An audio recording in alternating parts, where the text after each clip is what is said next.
Owen Jones is always worthwhile, but not always right.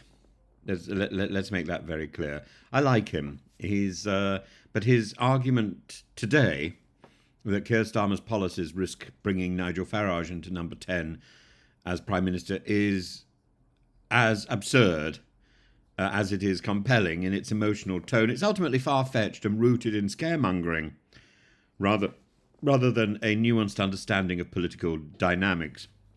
His criticism underscores significant flaws in Labour's current trajectory under Starmer, absolutely, and hypocrisy on non-dom tax reform, climate commitments, austerity, the alienation of traditional Labour voters. But the leap to a Farage government ignores structural realities of British politics and overstates the coherence and the appeal of Farage's Reform Party. If if Farage is going to achieve anything, it's likely to be the fragmentation of the Conservative Party and therefore the arrival of the Lib Dems as His Majesty's loyal opposition. That is the most likely scenario. The suggestion that Farage could rise to power overlooks Reform UK's organisational weakness, lack of electoral infrastructure, and autocratic uh,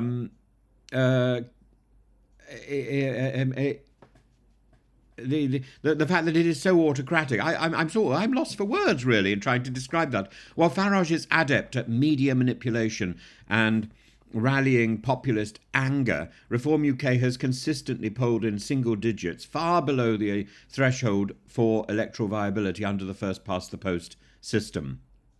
And a Labour collapse under Starmer, should it occur, is more likely to benefit the Lib Dems and the Greens rather than Reform UK. Disenchanted Labour voters would likely fragment across progressive alternatives than swing en masse to a radical right. Historically, Labour's decline has seldom translated into gains for far-right parties in the UK. The Conservatives' internal turmoil, compounded by Reform UK siphoning off votes, suggests that a united right-wing surge led by Farage is improbable. If anything, the division within the right bloc increases the likelihood of a fragmented parliament where Labour and the progressive coalitions gain influence and continue to keep influence.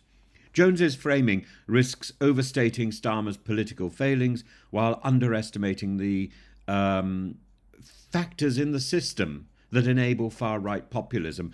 While Labour's failure to deliver transformative policies alienates key demographics like Owen Jones' group, it's unlikely to hand an outright victory to Farage in a country that has traditionally shunned far-right leadership at a national level. Starmer's administration has indeed faltered on key promises. He's useless, really, such as climate action and taxing the wealthy. However, these failings reflect a technocratic centrism rather than an ideological vacuum that could instantly dissolve Labour's electoral base. Even in the middle of all this discontent, Labour remains the largest party in most polls. Labour's perceived lack of ambition could also lead to voter apathy, lower turnout, and a more fragmented parliament, potentially enabling minority governments or a coalition involving the Lib Dems. Farage's Reform UK might increase its vote share, but it's unlikely to get into a position where it can challenge any form of consensus or indeed negotiate its way into the front door or back door of number 10. I don't even know whether it's got enough to secure significant parliamentary representation or to seriously challenge for power.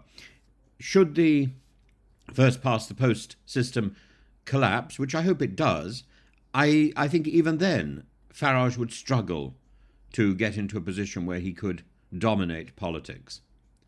Jones's criticism of Starmer's Labour Party as a party of deceit and their capitulation to wealth and power contains valid points. I don't dispute that, especially in exposing the disparity between its rhetoric and its policies.